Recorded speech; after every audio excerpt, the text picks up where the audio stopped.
နံပါတ်1စိတ်ကောင်းထားနံပါတ်2စကားကိုပြစ်ကင်းအောင်ပြော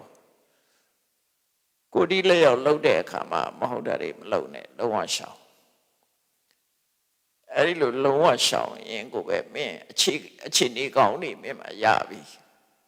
ဆက်လို့ရမှာပါတော့မင်းမှာပြည့်စုံတဲ့ဘဝမှာဆိုရင်မင်းစိတ်ဝင်စားလိုက်ပါသူများအကျိုးဆောင်ရဖို့စိတ်ဝင်စားလိုက်ပါတတ်တော်မင်းမာနတွေဒေါသတွေမကြီးပါနဲ့ပြောပြောင် gentleman ဖြစ်အောင်နေစမ်းပါတန်ဝိပါခီမြတ်တာခွဲဝေပြီးတော့သုံးဆွဲပါ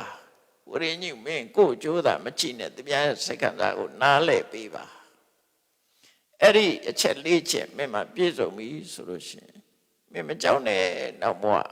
မင်းအတွက်ရှေးကံအသင့်ကြအသင့်ဆိုတာဖြစ်ပြီအဲ့လိုဆိုလို့လေနော်နောက်ဘဝအတွက်ဒါအမခံချက်ရသွားပြီအဲ့တိုင်းသာနေ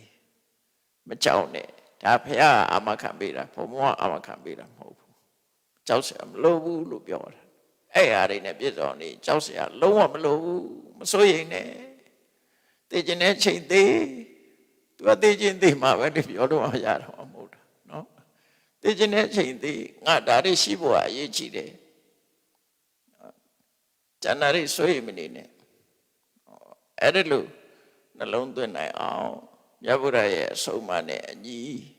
ကျင့်သုံးနေထိုင်အောင်ကြိုးစားအားထုတ်နိုင်ကြပါစေကုန်သတည်း